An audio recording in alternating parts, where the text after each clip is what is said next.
Hi everyone, my name is Dimitri and I'm the owner of the Shanty restaurant in Wadsworth, Illinois. Our guests have had a ton of questions about our new expansion, so today we're going to give you a walkthrough tour of the Shanty. Approach to designing the Shanty 10 years ago was a bunch of sketch drawings that were basically done in the same style as when I was in college as a three-dimensional art major designing an art project. There was a lot of different spaces that had to work and connect together. The other thing that we looked at, which is really important for art projects in school, is you always want to try to tap into someone's senses. And as you walk in, you have the sound of the bell. The bell rings at the top of every hour to tell the time for the area. You have the smell of the smoker at Captain Porky's. You have the touch of the materials, and you also have the taste of the food and wine. With the multi-use concept, it was important for us to be able to separate and section off rooms within the building. We had all of the doors you see in the restaurant are all hand carved out of knotty alder trees, which allows privacy for each diner. Starting from the original side, which is a 100-year-old building, very low ceilings, we wanted to make sure that the transition between the original Shanty and the new expansion didn't go from a very small space just to this large space. So if you look at the hallway that is the passageway from the original Shanty to the new side, there's thousands of bricks with family names, so it has that kind of sentimental value to this very historic place going into this new age Shanty. And then as you come out of this passageway, you look up and it's 30-foot cathedral style beams, and it's a very transforming, completely different space, all under one roof. If you're coming in from the new east side, there is this beautiful handcrafted, hand-welded gate that Ray Peterson did, a good friend of ours. And from there, you kind of shift your body left, you open the doors up, and right when you open these really beautiful knotty alder doors, you look down this hallway and you see this 3,000 bottle glass wine cellar. As you start walking through, you look to the right, you see this church architecture glass, real lead, 18th century lead that's designed through the glass with a lot of brick and stonework, and church pews coming out of a local church. As you turn around from the corner from there, then it goes into this other massive space, which is hidden from you as you walk in. Our 50-seat bar top was hand-carved out of a 96-year-old black walnut tree, forested in Mississippi.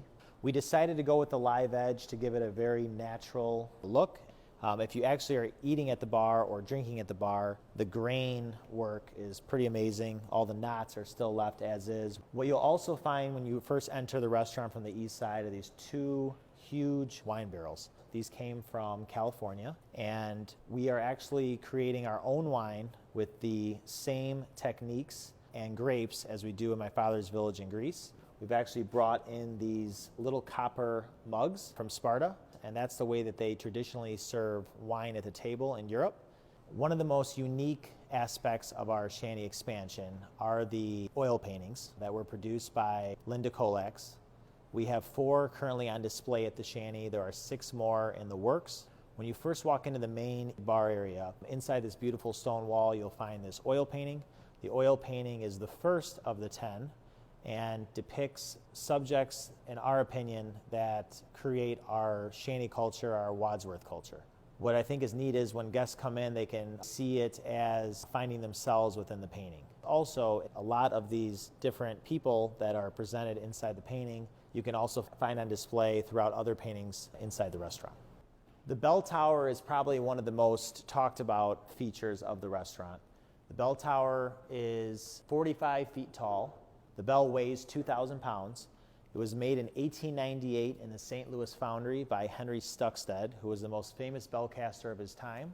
The bell traveled to Lyon, France in 1906. After that, it was transferred to Switzerland, and then in 1989, it came back to New York Harbor. A private dealer named Todd Lauer Sr. bought the bell. From there, that bell was purchased by our family, and it was brought to the restaurant. Town Hall is our largest space at the Shanty. It holds around 150 guests.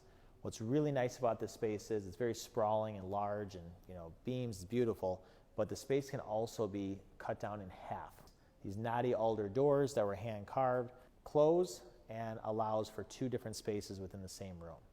To the west of Town Hall, our wine room features between 24 and 28 guests. It's very nice, very private. There's also large doors that close off. So opening the wide doors allows for head tables for weddings. At the same time, privacy within a dining space on a Friday or Saturday night. The railings that you'll find that lead you up to the balcony, the design is basically a curved staircase, but in addition to that, if you look inside the actual railings, it is the exact dimension of the church architecture glass you'll find when you originally walk into the building. So there's still that tie that brings back to that church architecture, but it also ties back to the physical windows that you see as well. The Shanty's balcony and deck area offer really cool scenic views, especially as the seasons change. What's nice about the space is we have 2 garage doors that open up, and within the balcony we have a secondary balcony that looks down into the town hall dining space. The balcony also features an indoor private bar as well as outdoor seating overlooking the Forest Reserve. Thanks for the support. We hope you enjoyed the tour, and we look forward to seeing you at the Shanty.